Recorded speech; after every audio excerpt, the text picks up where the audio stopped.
Well, hello everyone, and welcome to the NNLM Social Determinants of Environmental Health webinar series.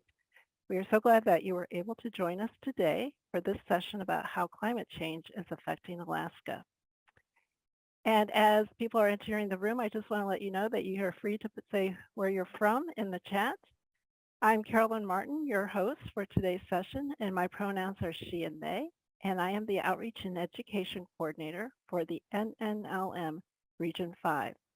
And assisting with technical aspects is Molly Knapp from the NNLM National Training Office, and my colleagues Liz Morris, Emily Hamstra, and Cecilia Burns are also here to assist.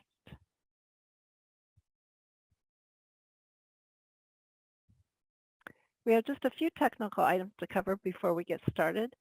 We do have a live captioner today, and closed caption has been embedded or enabled and is available by selecting Show Captions at the bottom menu.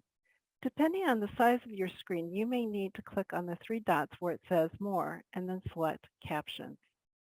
All attendees have been muted, but we welcome your questions and comments in the chat at any time, and we will have some time for questions at the end of the presentation. Please be sure to select Everyone from the drop-down menu when posting your questions and comments in the chat so that everyone can see them. We're recording today's session and it will be available in various places on the NNLM website, including the accompanying series guide in about a couple of weeks or so. And as a reminder, by registering for this webinar, all attendees have agreed to abide by the NNLM Code of Conduct. It's a reminder that we are all here together professionally, and we want to be inclusive and respectful. Your cooperation is much appreciated. The Code of Conduct is also available on our website, and the link is in the chat. This class is eligible for 1.5 Medical Library Association continuing education credits, which you will be able to claim through the evaluation link that will have the MLA CE code. The session is also eligible for competencies for health education specialists, or CHES, C-H-E-S. Just know that you will need your CHES ID to complete the evaluation. And speaking of evaluation, your feedback matters to us and helps us to improve future trainings. So please take a moment to complete it whether you want the CE or not. And more information will be provided at the end of the webinar. I know that some of you are already familiar with us, but for those who aren't, I'd like to share a little bit about who we are. The National Institutes of Health is the nation's leading medical research agency. Many of you might be more familiar with the National Cancer Institute, which is one of the many institutes and centers at NIH. NLM, or the National Library of Medicine, is one of the 27 institutes and offices of the National Institutes of Health. It's the world's largest biomedical library and produces online resources like PubMed and Medline Plus. NNLM is the network of the National Library of Medicine. It is an outreach program of NLM working to ensure health professionals and the public have equal access to health information. NNLM is made up of 7 regional medical libraries, 3 national offices, and 4 national centers, all providing training, funding, and engagement opportunities for over 9,000 NNLM member organizations.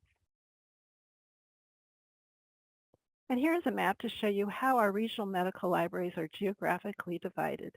If you would like to learn more about your region and how your organization can become part of the network, visit our website at nnlm.gov, and the link is in the chat.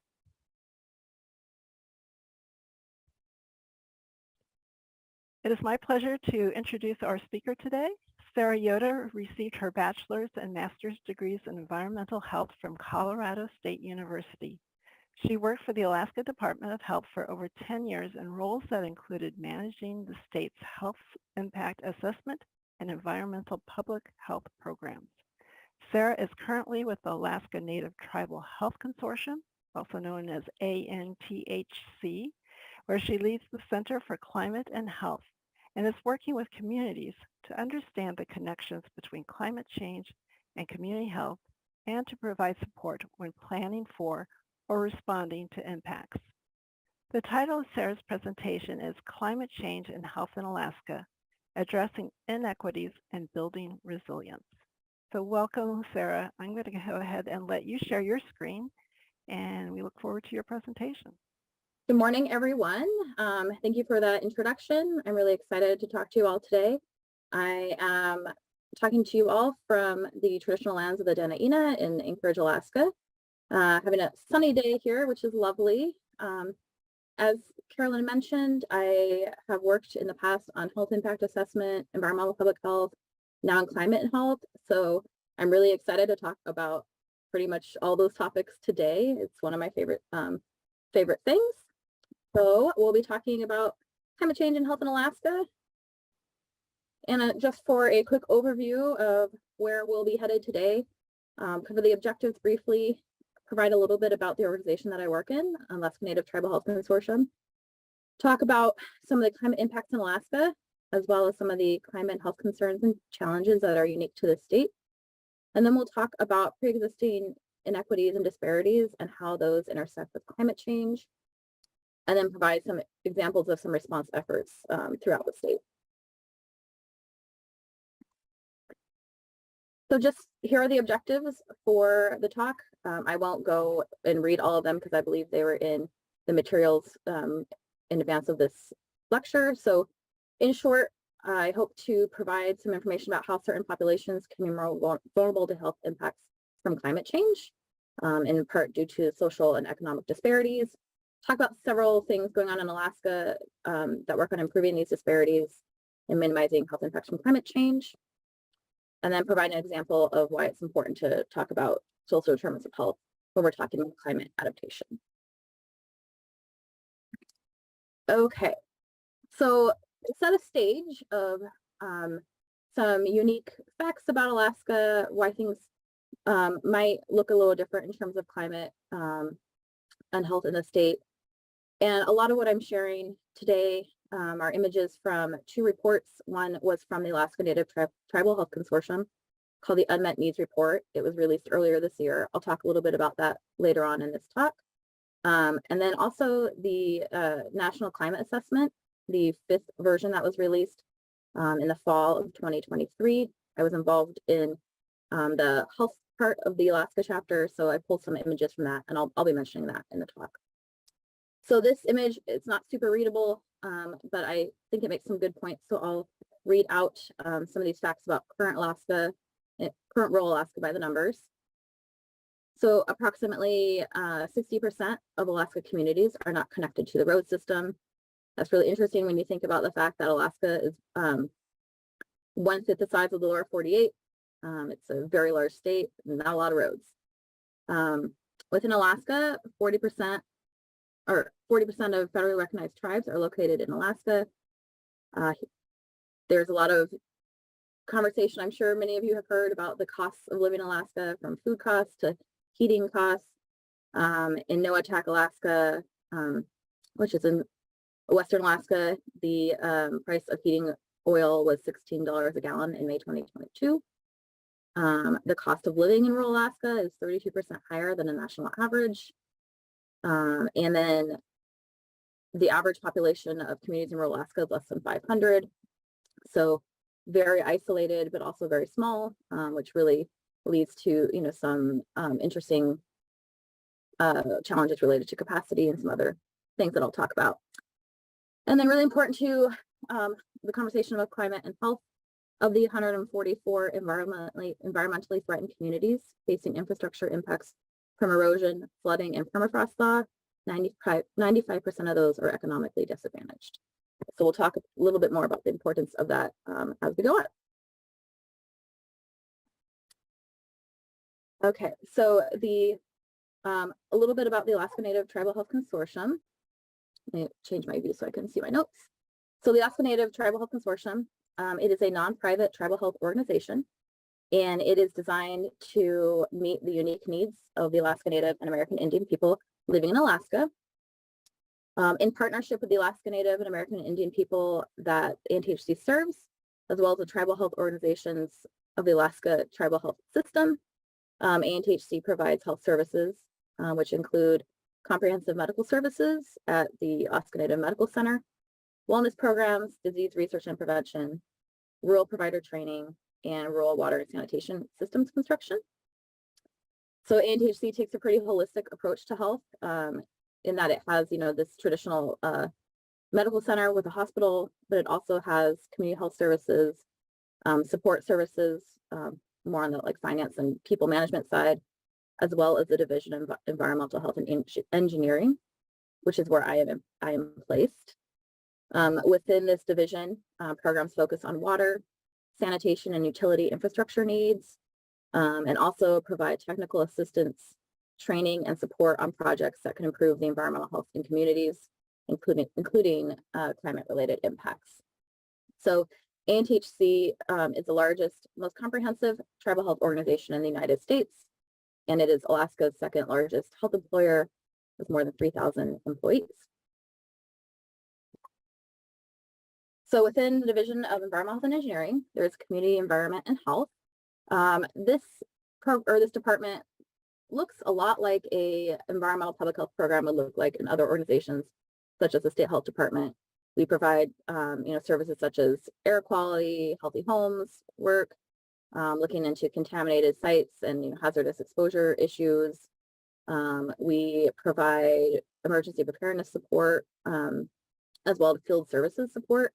And what that means is we have a number of folks who go out to communities to work with water plant operators, do inspections of things like the water treatment plants, health clinics, wastewater lagoons, that type of thing, and just really help provide support to communities to keep those really crucial systems running. We also provide capacity and training support to tribes. And then we have a new program called the Climate Initiatives Program, and that's where I work. So in the Climate Initiatives Program, we work to coordinate activities across ANTHC to support the Alaska tribal health system in finding healthy ways to adapt to our changing world.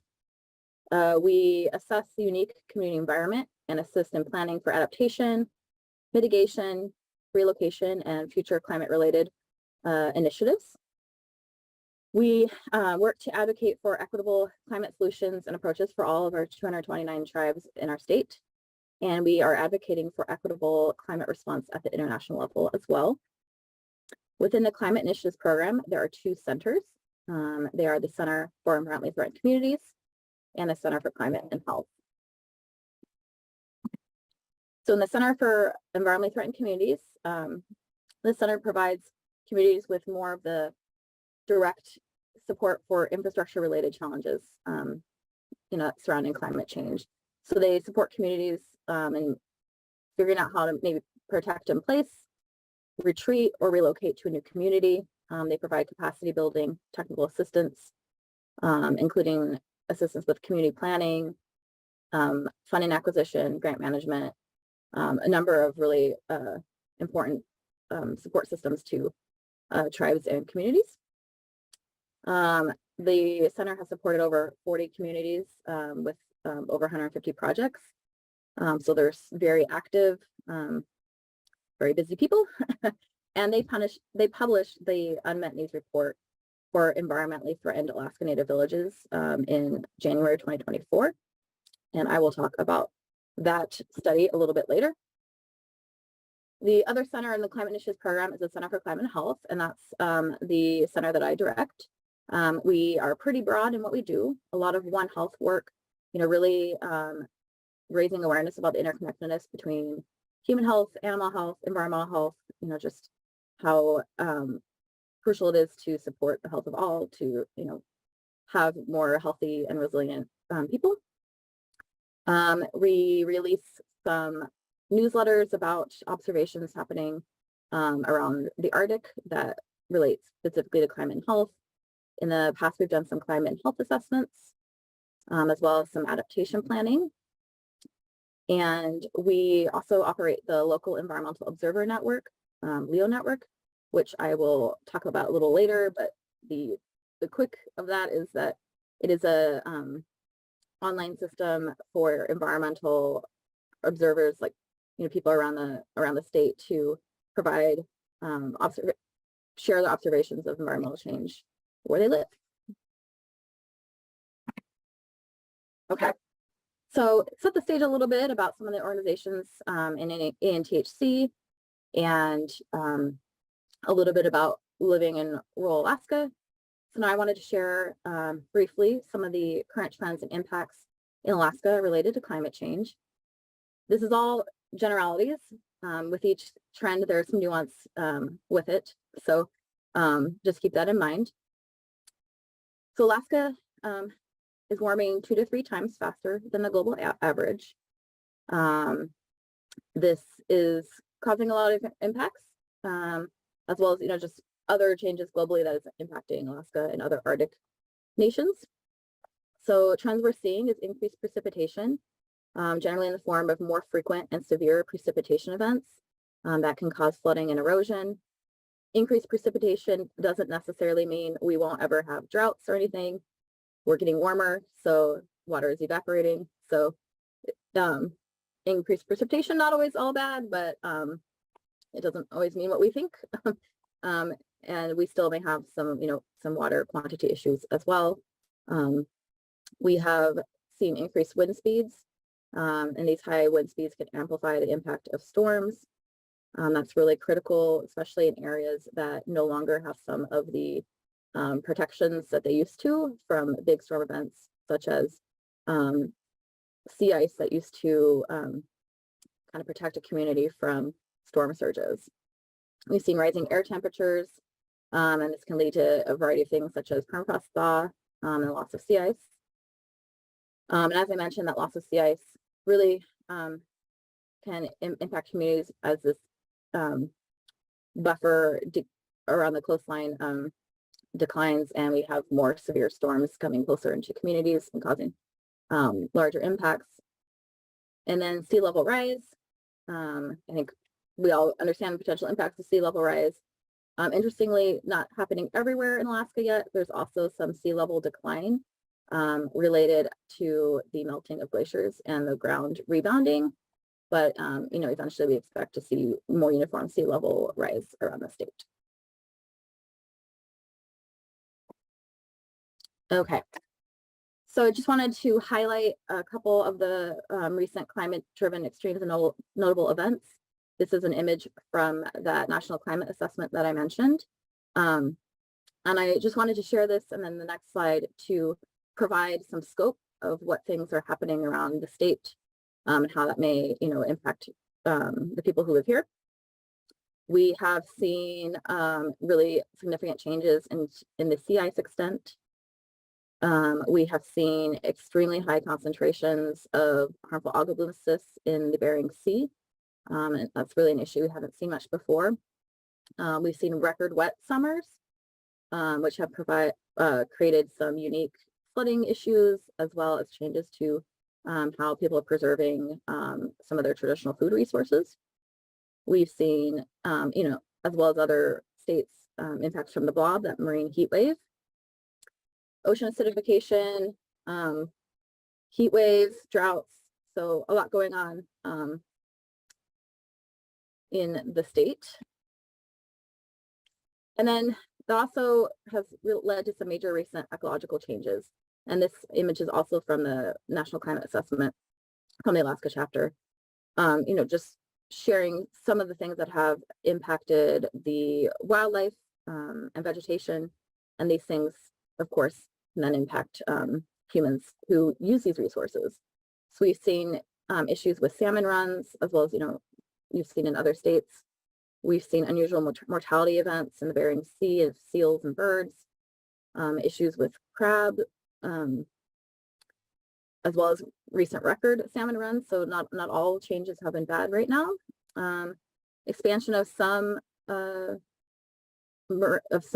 land mammals, but then also some shifting in migration patterns. And then we are seeing things like spruce beetle impacting our forests in at least South Central Alaska. So a lot of different ecological changes that are happening. So if you think about the ecological changes, you think about those weather changes, you can really start to see the scope and the magnitude of what people are facing in Alaska. Just wanted to share 2 images just to provide some more visual of some of these impacts. I think they're really impactful. This is a photo of the community of Buckland during a spring flooding event. This occurred in 2021, but this community, as well as many others around the state, have dealt with spring flooding events as the rivers melt and ice jams form. Some of this is natural and occurs anyway, but some of this is changing in response to a changing climate. Also important to note that, when this happens in many communities that are on river systems, they're also not connected to a road system. So it can be really challenging to get adequate support to a community to help them respond. This is a photo of a home in the community of Chafornik, which is in Southwest Alaska. And this home was damaged by permafrost degradation. Clearly, a lot of things going on in this picture that has really impacted the stability of this home and has made it unlivable. The house is no longer level, doors no longer shut, and looks like even more change can happen if there's further degradation of that area. And in a lot of communities where these housing issues are happening, as permafrost changes or other changes are happening in their community, they're really faced with housing shortages. There's, not great alternatives to new homes. And there's a lot of complex things going on, such as land ownership. But it's really hard if something like this happens to a home to have another place to go. And may result in, a family moving in with a different family. And then, you have some crowding issues and some other impacts. So just wanted to provide some of that for some perspective. So when you think about these different climate trends and impacts that I shared, such as rising temperatures, precipitation changes, permafrost thaw, none of that is happening on its own. So it is happening in, a landscape where it's interacting with different contexts of, human life, such as the environmental and institutional context, food systems changing, land use changing, management of subsistence resources. All of those are being impacted by these climate drivers. The social and behavioral context is really important to consider here. Things like housing issues, systemic racism and discrimination, historical trauma, pre-existing health conditions, adaptive capacity. We'll talk a little bit more about some of these in the next few slides. And then, just the way people are exposed to some hazards changes as well. Infrastructure damage can lead to water and sanitation problems that could then lead to some health risks. So a lot of these are interacting with each other to influence health risks to people living in Alaska. This is also from the National Climate Assessment, this image, but I thought it was a great way to capture how interconnected all of this is in Alaska and of course in other locations as well. Pause for a drink. Okay. So one thing I did want to highlight from that social and environmental context is really the importance in Alaska about the connection to the natural environment. The Alaska Native people have a really distinct connection to and understanding of the natural environment. The land, sea, and other natural resources are really critical for everything from economic activities to food security and food sovereignty, health, culture, and overall well-being. When you combine this really deep connection to the natural environment with the geographical isolation of many communities, it can lead to communities being particularly vulnerable to health impacts from a changing climate, but it also can lead to a really resilient community, as they really lean in their connection to the natural environment and have some unique adaptive strategies. Okay. So in thinking about, the different climate and health concerns that I hear about from community members, what has come up a lot recently has been impacts to food security and food sovereignty. If you recall back to the slide about all the different changes to, salmon runs and migration patterns of, mammals, all these different things are on people's minds and are, big concerns when they're thinking about food security and food sovereignty. When you have changing precipitation patterns, it really impacts people's traditional practices, and it can impact things such as how food is dried and stored. We've heard that in the wetter summers, people have had difficulties drying the fish that they would be putting up for winter. It also impacts storage. The photo here is kind of hard to really see what's going on, but this is a flooded ice cellar. So as permafrost is changing and other impacts to the land are happening, things like these ice cellars are being impacted. Another thing that comes up around food security and food sovereignty is really that decreased access to. So are they able to use their, does the way they access resources change? Are they able to go out on to a river in the winter? Is the ice as predictable as it used to be? If there's no sea ice, it could be more difficult to get to other areas. The quality of some resources has been changing and the quantity has as well. So other things that have come up in recent conversations with people has been concerned about new or increased wildlife changes, especially those related to, changing geographic ranges of some issues, such as, seeing more harmful algal blooms in the marine environment in Alaska, seeing potential changes to rabies outbreaks, potential for, changing tick-borne disease coming into Alaska. So those types of questions. And it is really hard to see some of these before it happens because there are limited surveillance systems related to wildlife health. And I will talk about that in a couple slides. Another thing, we've been really fortunate the past couple summers haven't been quite as bad all around, but anytime there's wildfire smoke, especially in interior Alaska, there are concerns about exposure because there's really not a lot of alternative locations to go when you're off the road in a community, and homes are designed to be really tight, so they're keeping in heat. But people really some people want to open the windows to cool off, but then there's wildfire smoke that then people can be exposed to. So that has come up a lot in conversations. Okay, so just a little bit, there's a lot of different other things that can happen, other impacts that climate can have on health in Alaska. But that would take a long time, so just highlighting a few. Now I want to shift from thinking about, the social context, the environmental context,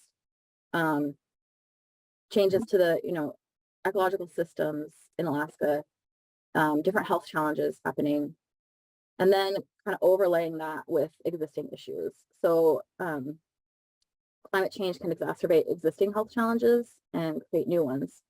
So social and economic inequities can come up as climate, is impacting a community. You may have damage to a home, for example, and some people are able to, get a fix and move on, and others, it could be too much of an economic burden. They might not even have someone in the community that can fix whatever is not working or needs repair. Pre-existing health disparities are also important to consider. I'll have a few slides about that. And all of the things that are happening related to climate and health is not happening alone. There are other things going on in the community. There's other things going on in the state. And so a lot of these are cumulative and compounding impacts that, can really impact an individual person's or community's capacity to respond. So, one example is during the COVID pandemic, there were, communities who were really stretched to deal with impacts of the pandemic, but we're also still having flooding problems, and had to, it's hard to handle both, especially when the community is small and traditionally would have to bring in people from other regions to assist, but they were having travel bans. So a lot of complicated things that can happen around climate change and health that I wanted to highlight today. So talking about some pre-existing inequities, not every community looks the same. There are some communities that still have a lack of indoor plumbing. There are concerns and some issues in some communities already with food and water insecurity. There are issues of overcrowding in some homes, lack of alternative housing options, limited transportation options, and limited medical access, and that's significant geographical isolation. So I will provide an example on the next slide of how climate change can exacerbate some of these inequities and create new ones. One example to share right now, that lack of alternate housing options. There are some communities that know they want to relocate, but it is difficult or even impossible to identify land that is appropriate to meet their needs, where they can have all their homes. And this is obviously very distressing when you know you need to relocate but don't really know where to go and trying to find a solution. Very tricky. And again, I did mention this in the previous slide. So just, there are limited options to respond to additional disturbances. If you're dealing with some of these problems already, you have a climate-related emergency, you have another type of emergency, it's can be really a large burden for a community to respond to. So this slide shows a picture of damage from ex-typhoon Merbok, which occurred in 2022. So this typhoon crossed over the Aleutian Islands and then hit Southeast Alaska. It's a very rare thing for this type of storm to do. And it caused widespread damage for hundreds of miles. Homes were flooded. A lot of infrastructure was damaged. There was a lot happening. A major disaster was declared in a large stretch of Western Alaska. And there were, FEMA came out to help respond. There was a lot of, emergency response happening right after the event. But one thing that happened that was, I think, a little unique in the state is an issue with fish camps. So typhoon happened, a lot of damage was happening. People weren't, especially people from other states, really weren't talking much about damage to fish camps. But these fish camps, some had been wiped out. They are where a family, may have gone every year of their lives to go out and get food for their families and for their community. And all of a sudden, these camps were gone. Once people start talking more about fish camp and raise awareness, you have winter, which kind of covers some of the damage. And then later on, as the snow melts, people are really just reminded again of how much infrastructure has been damaged. The fact that those fish camps are no longer there. And during the event, FEMA did not really see these fish camps as infrastructure that would be eligible for emergency response funds. And it was a lot of work by a lot of great people, working with some of our elected officials to really show the importance of including less typical things like fish camps into emergency response work. Okay. So I want to talk about a little bit about pre-existing health disparities. This is an issue of course, in other locations, but there are some unique things in Alaska, such as limited access to healthcare. There are often a health aid in most rural communities, but most care, beyond what can be done via telehealth and, anything like complex, someone needs to fly out or get some other type of transportation to a larger community, maybe a hub community, or maybe they have to come all the way into Anchorage. One example of this is when there is someone who's pregnant. If in rural communities, these people need to go to a community with a hospital for the last month of their term. So, if there's any issues with early, going into labor early, or any issues with the birthing process, that they're in hospital to get services. So that obviously can be a really challenging time if your last month of pregnancy, you are in a community that is not your own, away from your family. And I can only imagine, if there's a big climate related event happening, like a big storm, and you're, kind of cut off from your community, how distressing that can be. We have limited access to mental health services across Alaska. I know it's a challenge in, many states. Overlaying with that, we do have disparities in rates of suicide among young people in particular on the state. And some communities do have behavioral health aides, but I do not believe it's the vast majority. And even if you are a behavioral health aide in a community, there's that tricky factor of, people trusting you to talk to you about issues going on, especially if you may know everyone in their family, because the community is so small. So all of these different health disparities can, of course, be exacerbated by climate change.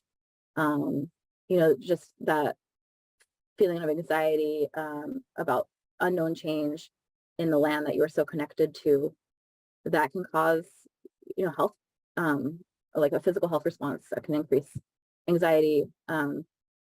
And if there's already limited access to services, that can really be a huge impact in a community. So that's just a couple of examples of some pre-existing health disparities in Alaska, and some ways that they can be exacerbated by climate change. Now go into some of more on the response side. So knowing we have these potential impacts, we have these potential disparities, what might be going on around the state to kind of react to some of those things.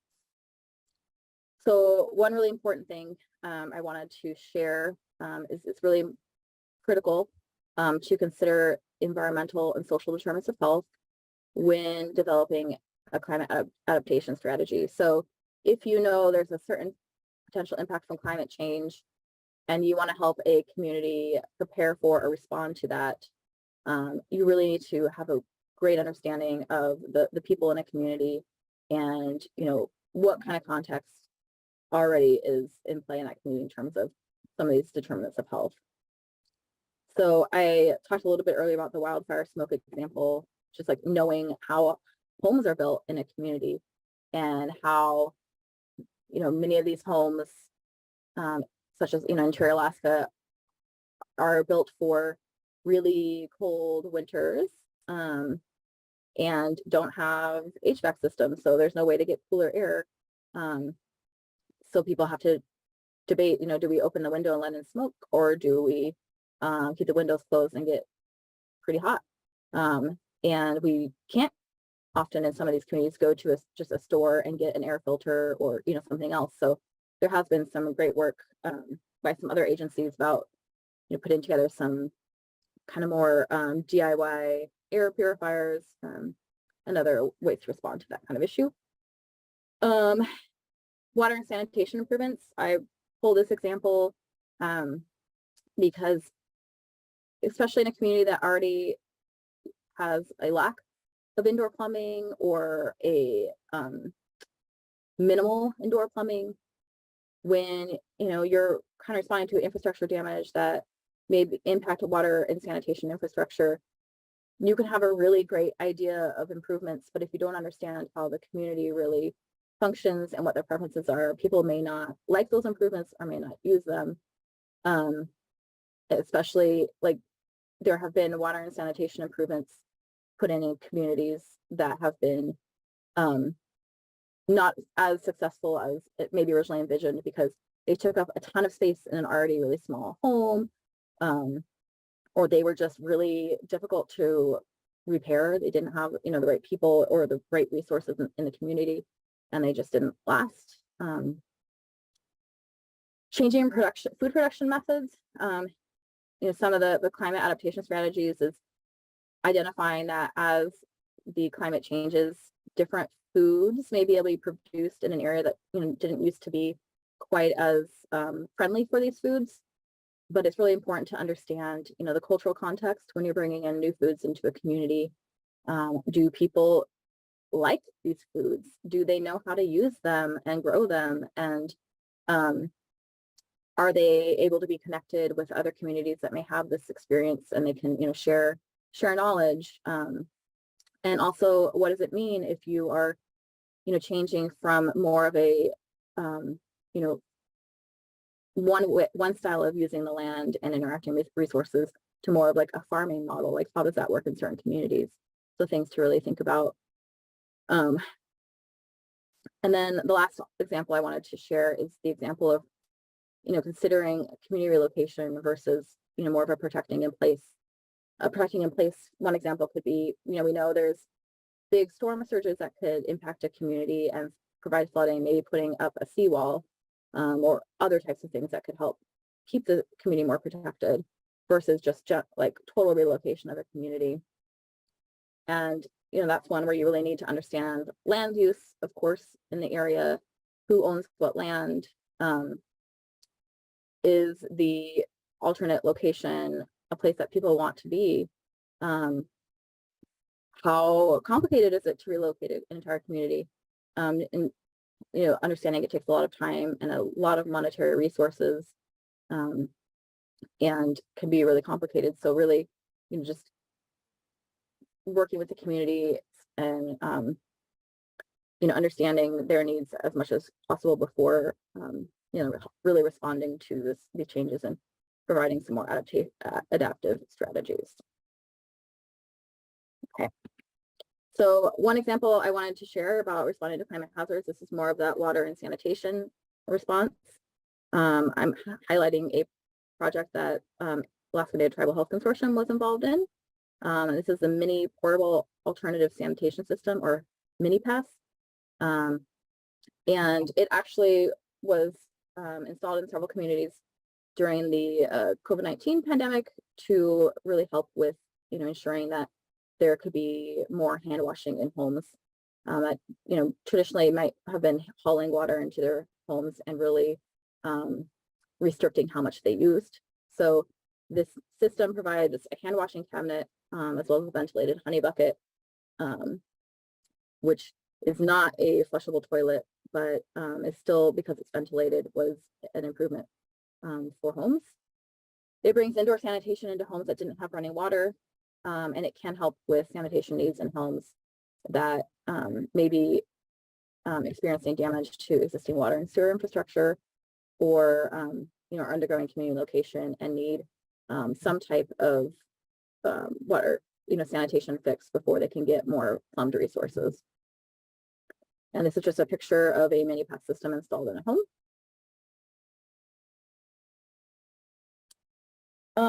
Another response is really working to address any existing data and surveillance challenges. As I mentioned a little bit when I talked about the wildlife health issues, there's limited conventional disease surveillance system in Alaska for identifying, detecting, and monitoring climate-related hazards and conditions. The state, as discussed, is so large and really difficult to be able to see and monitor everything that's happening across the state, especially in areas where you may not have a person walk by in a while. You may not then know what's going on in the wildlife in the area.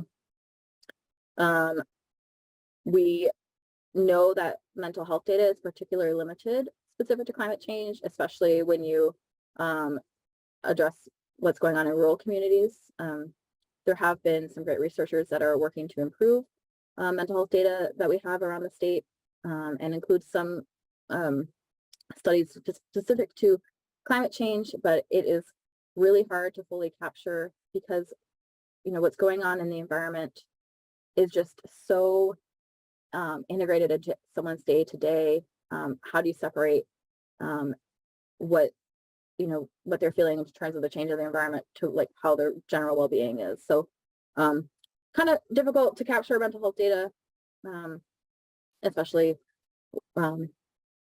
given some of the existing disparities in the state.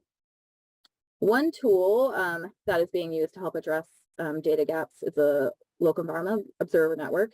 And this is more to help address more like the environmental change gap, not the mental health data, because the LEO network is focused on environmental change.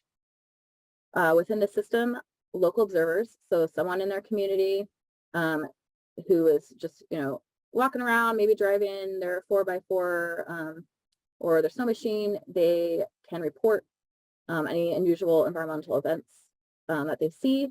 And all these observations are specific to a time and a location.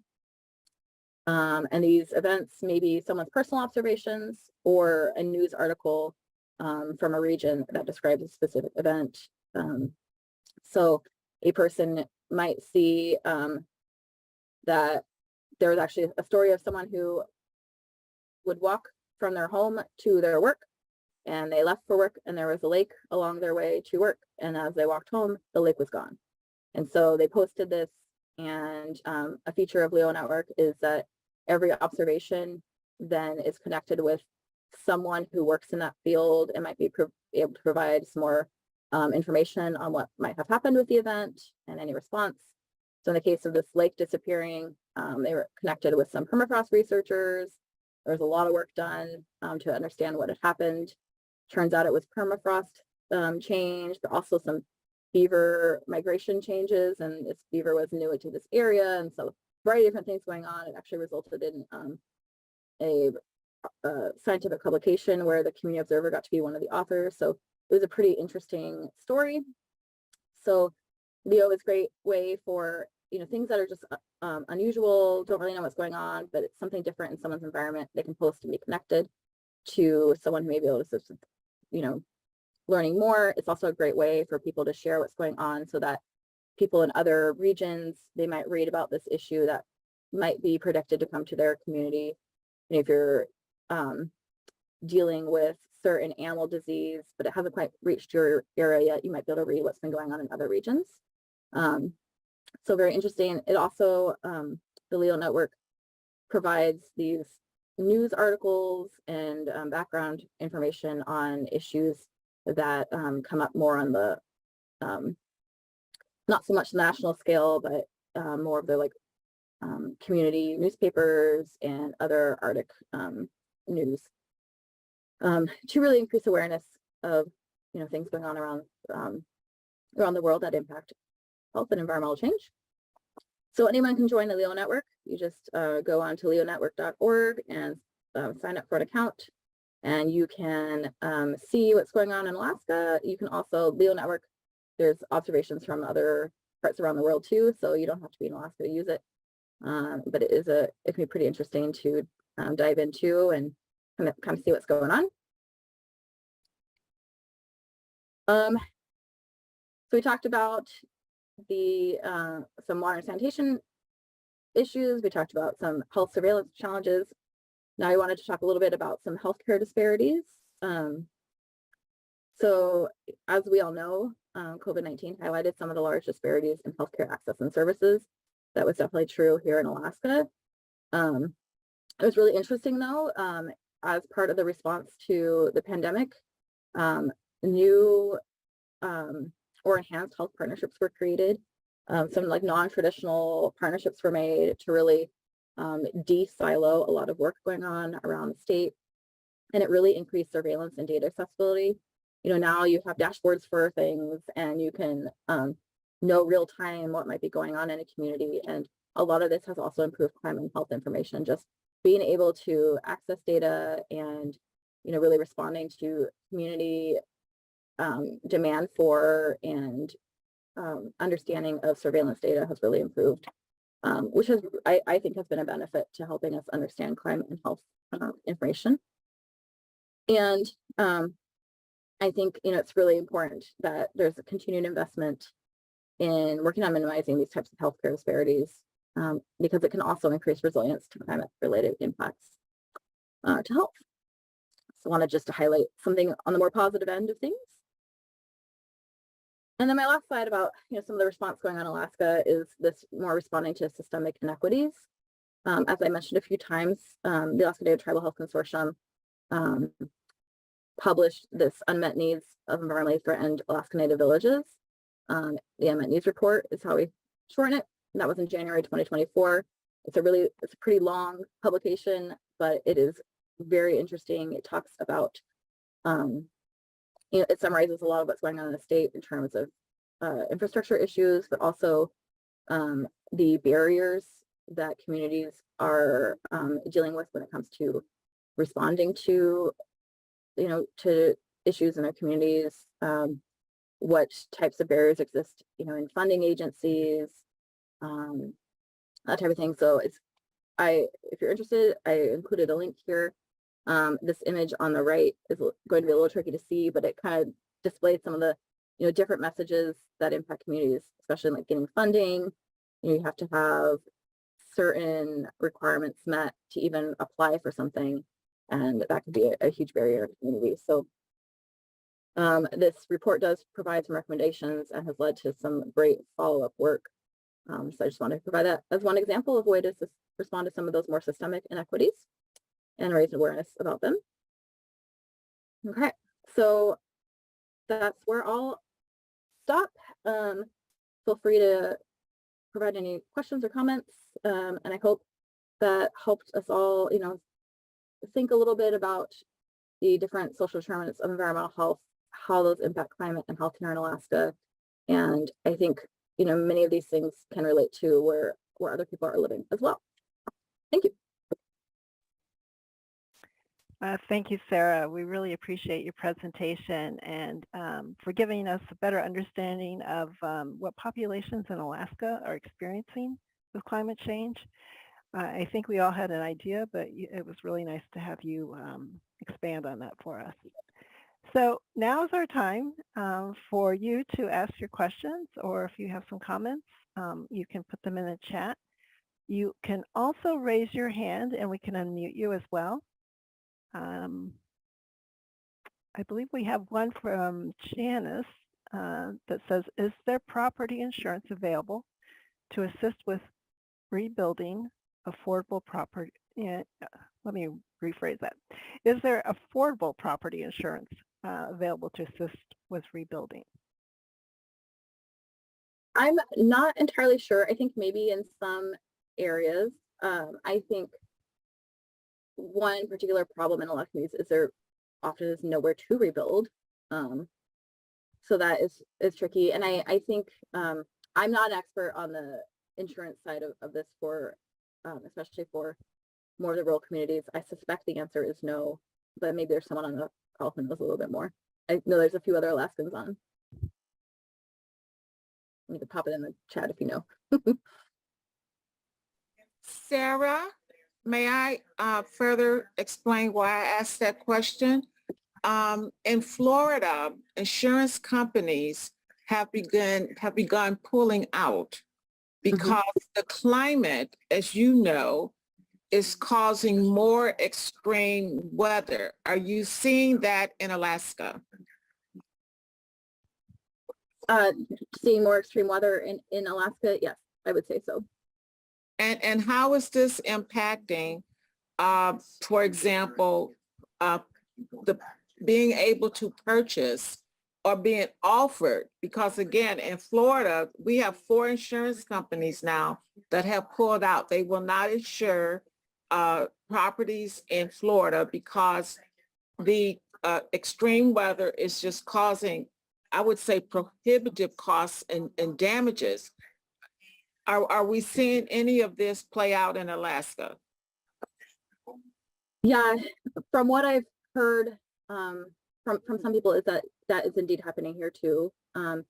Areas that are prone to wildfires and other issues. I think there are definitely some insurance issues with keeping coverage, maintaining coverage, getting new coverage. But again, I'm not an expert on that part, but I would say yes, it's a thing here too. Sarah, someone also mentioned that in California, insurance companies are also pulling out. Yeah. And I know my parents are in Colorado and they've had, insurance issues because they live in a rural area and, prone to wildfire. So big problem. Let's see, there's some others that have come in. In your third or fourth slide of your presentation, the map, there is written moose limit. What did that mean? I'm looking at it and I think it says moose expansion. So maybe you can explain either way that it's referring to. I think for moose expansion, there was a period of time where moose were expanding more northward into areas that didn't traditionally see moose, kind of as vegetation changed and things like temperature. Yeah. So Sarah, are you saying also that moose are moving, or some wildlife is moving further north than they typically, or sooner than they typically do? Yes. Okay. Another question is, has the fossil fuel industry in Alaska acknowledged the effects of climate change on Alaska Native communities and or their role in climate change? And have they provided any assistance with climate change mitigation? I am not a great person to answer that question. And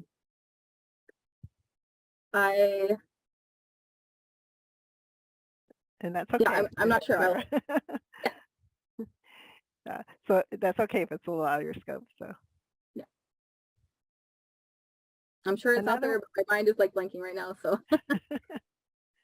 another one is, do any of the communities try to identify young people who are interested in professions such as nursing, and then assisting them with school tuition, etc., with the intent that they will return home to help the community thrive through their care?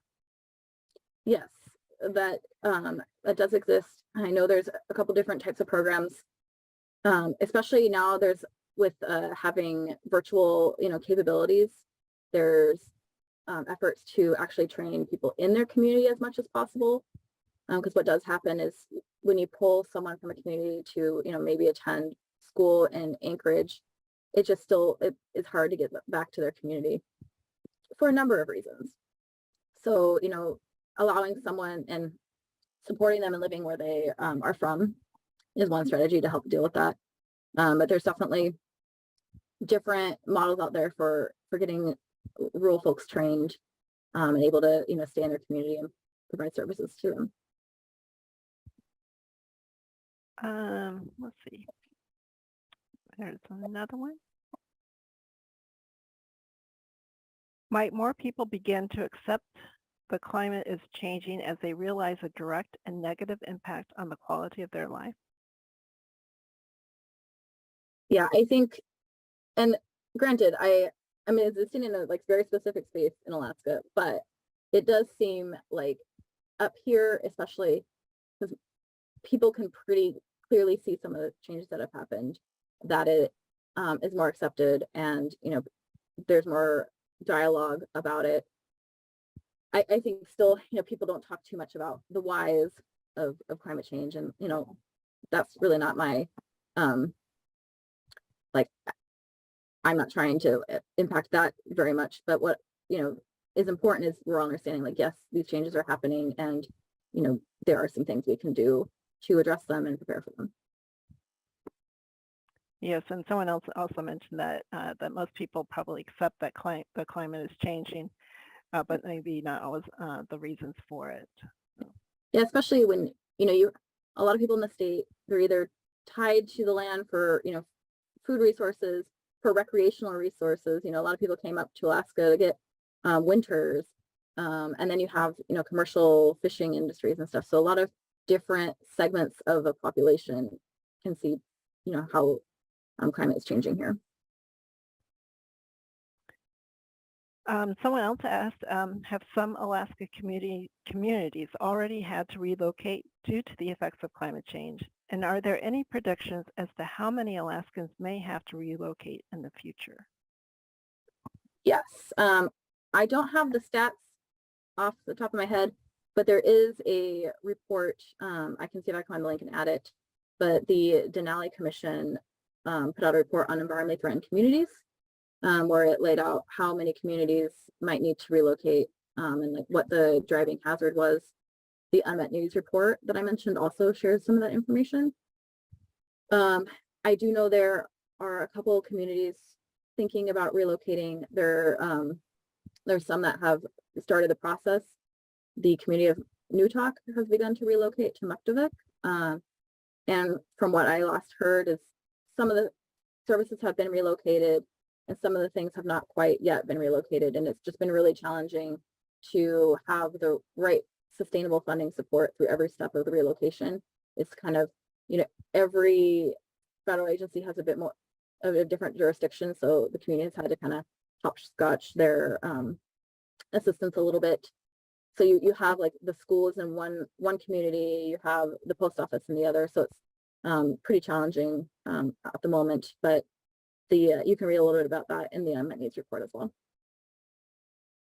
And I see Freya has included a couple of links there that may also have some information as well. And another question, is there a difference in attitude of Alaska Natives versus others? And I'm not sure, Janice, if you're referring to something specific in that. I'm referring to non-natives. And the reason I asked, a friend of mine recently retired, and for the last 30 years, she was a nurse in Alaska. And we've had many conversations where she talks about the difference in attitudes with the natives, the Alaskan natives versus others or non-natives. So, and remembering some of the conversations, it appears the Alaskan natives have more of a spiritual connectedness to the land, understanding the climate. And I'm just wondering how, or is there, or have you noticed there's a difference in some perceptions of how we are, what we owe the land and nature versus others? I hope I made that clear. I apologize if I didn't. Yeah, that was helpful explanation. Thank you. I'm not Alaska Natives, and so I don't want to, speak for them or the communities, but what I do see is, just that really close connection to the land and, really the,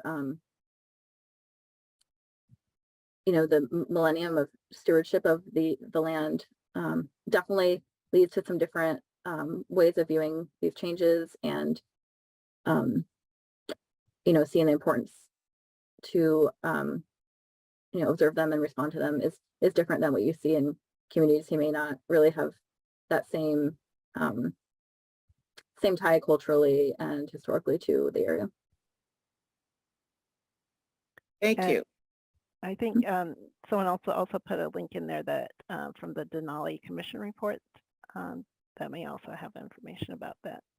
Yeah, I think that's the right one for the list of how many, and then so that report has some financial information. I know that's part of the question, as well as the unmet needs report also has like how much is it going to cost to do this kind of thing, even a low estimate.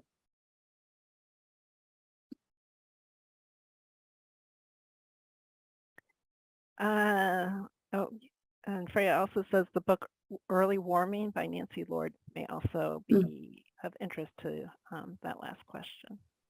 Yeah.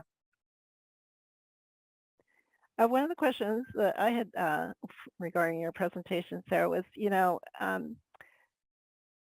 what, and I don't know if you can address this, but what are some of the effects of climate change on Alaska that might be filtered down or affecting the rest of the U.S. as well as globally? Yeah, I think one that comes to mind, and actually something, it's kind of a weird answer, but I'm going to go for it. There's a lot of climate related work happening in the state. There's a lot of drive to do more. And I think there's also a lot of, funding coming in for infrastructure, improvements and new projects. And Alaska doesn't have all the technical, capacity, all the trained people here. So pulling from other areas, around the country and the world to help with some of this climate work, I think is something interesting of an impact that we don't really talk about a lot, like pulling people resources from other places. That's one thing that comes to mind. As I kind of shared, there's people who come to Alaska so they can have winters. I think we see some of that people are interested in coming to Alaska because they're tired of like seeing so many hot summers. And yeah, we get wildfires up here, but maybe it's not as dramatic as it has been on the West Coast, especially in recent years. So there are some impacts that I think trickle down to other states that I can think of. There was actually a book, a fictional book that had Anchorage become the new capital of the U.S. because there are so many climate refugees. I thought that was interesting. And we've got a lot of oil and gas up here and other kind of extractive things happening, that a lot of these, they're designed on permafrost and other things that changes, climate changes, and how will those systems be impacted in terms of like being able to continue to deliver those things. So that's what comes to mind for me. I think there's a lot of things that we don't even think about that may have an impact, and you may not know it until it happens. So yes, thank you. Someone had also asked about internet and cell phone coverage in Alaska, especially in remote areas. Someone already answered that, but if you feel like if you want to add anything, that is welcome as well. I think it's a great question. I think it's interesting because there have been so many improvements around the state. There's been a lot more broadband connection, but like I forget the technical term, but something happened to the broadband network up in northern Alaska, and they didn't even have internet services. So they're, the services are pretty vulnerable. It took a long time for an adequate repair. It's really awesome that more people can join things virtually and have this, more remote training. But like it often seems like day-to-day internet availability is a little different. I could be on a Zoom call with someone in a community who was able to share their video and do all this stuff, and then the next day, like they can't even access Zoom. So it's pretty inconsistent still, but some improvements. Well, thank you, Sarah. It's now time for our additional engagement, and I just wanted to go ahead and share my screen for that.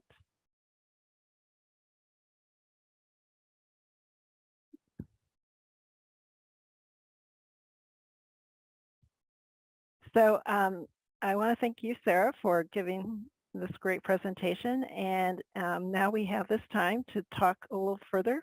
We appreciate your questions and comments in the chat, but now we would like to go a little bit further with that.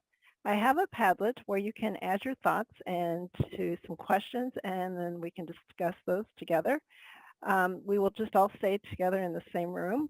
And let me go ahead, and I think in the chat someone is going to put that link to the Padlet.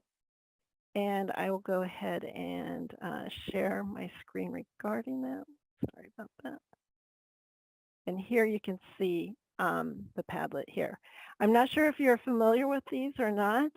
These are not required for you to fill out, but you can also continue using the chat and putting comments in there. But what you do would be click on the plus under each of the questions, and you don't have to put a subject. You can just write something. You can also respond by putting a heart or a thumbs up to someone's comment as well, or anything that they have posted. So I'm going to go ahead and give you a little time. The comments are anonymous, so don't worry about that. And then we will have a little discussion. So let me give you a minute to kind of get acclimated to the Padlet, to think about these questions, and then we'll start our discussion.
So the three questions, just to make sure that everyone knows what they are, is what is the biggest environmental health concern in your part of the country?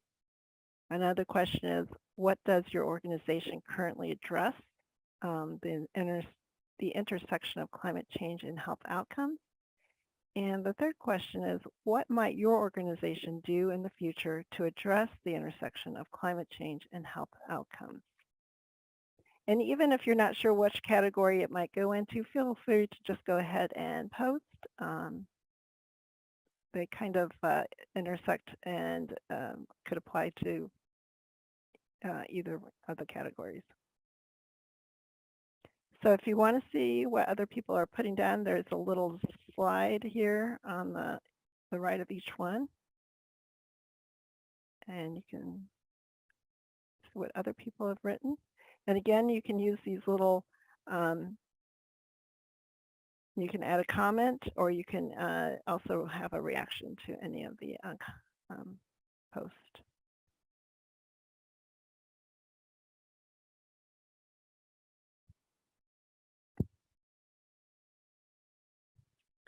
So I see here some of the biggest environmental health concerns are hurricanes, PFAS, water quality and contamination, pesticides with mercury in the lakes from acid rain, some old lead pipes, a lot of water contamination, extreme weather, such as flooding and tornadoes and heat, drought,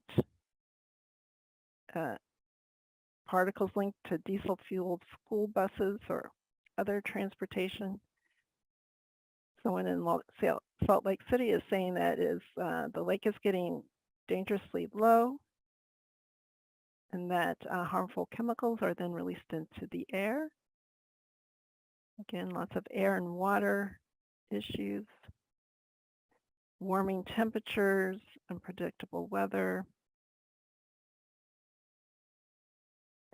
some mining and wildfires, and flooding and air pollution again. So let's see, how does your organization currently address the intersection of climate change and health outcomes? So some people have said we have coalitions in place that include scientists, ski resorts, and physicians. So lots of different disciplines are involved.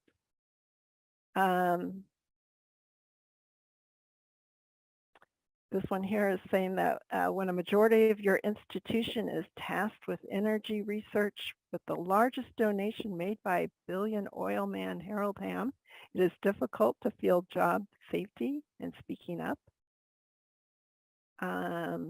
Reducing waste and electric use, improving air quality. And there are a lot of continuing and new research related to climate, and students have been protesting for years about the use by University of fossil fuels. And did anybody want to share verbally about anything that they're thinking about doing in the future? You're free to read through here, but if anybody would like to share about what they are doing or what they are hoping to do, their organizations.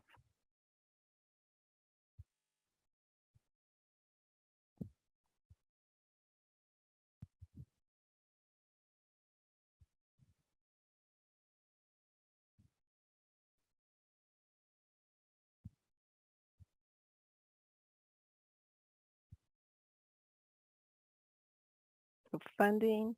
And Sarah, like your organization, is that how a lot of things are being done in Alaska, is having communities work with organizations like yours in order to address some of the issues that they're facing? I would say it's one of the strategies. It can be really tough for a community or a tribe to, apply for funding and, be able to manage the funding.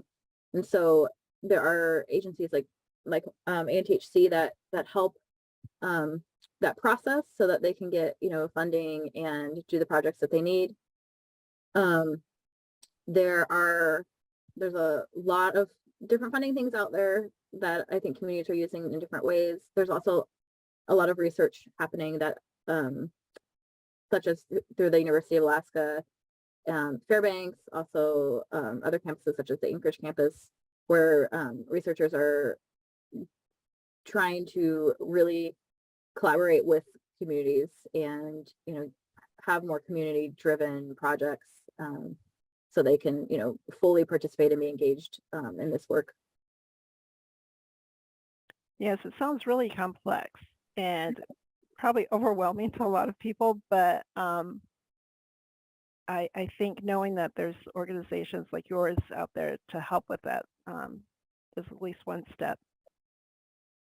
Yeah, I think even knowing all the different work going on in one state around climate, and even if you just do climate and health, there's a lot out there. And I'm sure other states are like that too, which is great, but also provides some opportunity to make sure that we're not all siloed and that we're talking to each other and kind of sharing what we're working on.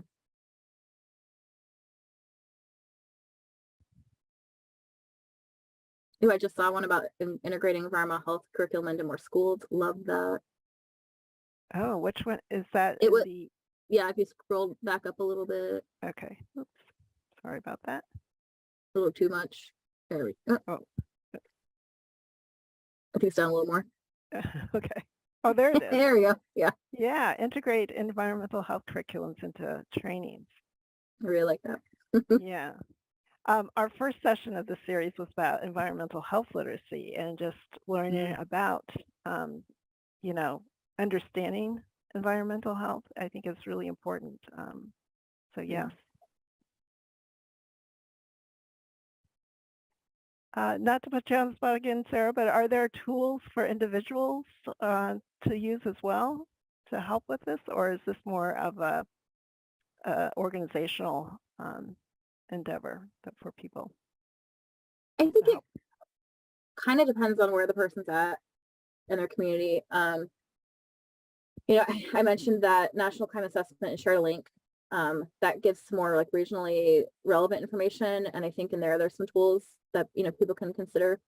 One thing we do find, especially when you're talking about, people, and, more like their mental health response to, unknown changes in their environment, is just doing something really helps with that. So like, just finding something smaller you can do in your community or even in your own home, is a really nice step into this work. I read, and I'm not endorsing anything that I'm sharing, but like I read the Saving Us book, and Catherine Hayhoe was the writer, and just talking about it, more of like having the difficult conversation about climate, and our roles and like what we can do. But there were some really interesting like individual tools that were suggested in there, so that could be a fun resource for someone if they want to take a trip to the library and find that book. Yes, a book discussion is always a good option to get at least the conversation going, and people to start thinking about what they can do, even on a small level. And that's kind of why I mentioned it, because some of the comments here are, that some of the larger organizations, it's kind of, they're getting funding or endowments from companies that may have some connections to like some of the industries that are impacting the environment. And yeah, so it's good to know what people can do also on a smaller scale. Yeah, and one thing is, it doesn't have to be specific to climate change to impact how resilient communities are to respond to climate change. If you're improving health system access, that then is great down the road if there are potential health impacts that in a community that need to be addressed. So addressing some of these other issues in a community or a state still helps when it you're thinking turn the lens onto climate change. Yes, I even like this one here. Students and clinicians are discussing excessive waste produced in healthcare settings. Yeah. Well, I appreciate everyone contributing to the Padlet and with your questions for our presenter. Let me go ahead and do one more slide here before we go. I just want to again thank Sarah for her presentation and for all of you in participating in this conversation. If you are interested in claiming the Medical Library Association CE credit and the checks for this, the link is in the chat. And as you take the evaluation, if you answer yes to wanting the CE, please make sure to pay close attention as a CE code and additional instructions will appear. And if you haven't already, consider registering for the upcoming sessions of this series. The next one is tomorrow regarding social and economic determinants of health with Dr. Sandra Galea. And don't forget our accompanying guide. Each session has its own tab with information about the speaker and links to related information resources. And the recordings will also be linked there as well as on our YouTube channel. So you can look in our chat for those links. And for social media posts for the series, please use the hashtag SDOEH24. And again, thank you all for attending and participating. And thank you, Sarah, for taking time out of your busy schedule. We really enjoyed having you here. And we hope to see the rest of you in future sessions. Thank you. Thank you. Thanks for watching. This video was produced by the network of the National Library of Medicine. Select the circular channel icon to subscribe to our channel, or select a video thumbnail to watch another video from the channel.